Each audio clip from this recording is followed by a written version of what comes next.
digər məcazi mənalarda bir neçə məna bildirən sözlər. Yəni bundan çox mənalı sözlər var. Çox mənalı sözlərə daha çox dilimizdə, isimlərdə, feillərdə, bir də sifətlərdə rast gəlir.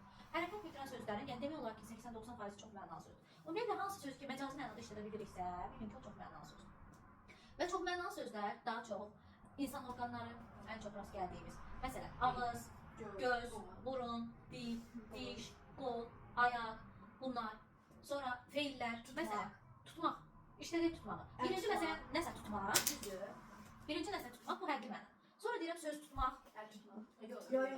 Birinci yer tutmaq ola bilər. Aha. Sonra birinciliyi tutmaq.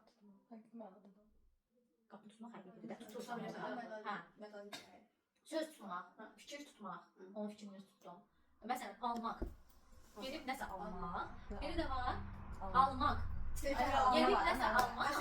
Bir də var ki, məsələn, söz almaq, xəbər almaq. Xəbər gedib ala bilmirsən ki, sözü almırsan ki, yəni onlar məcazi mənadadır. Məsələn, deyək göz.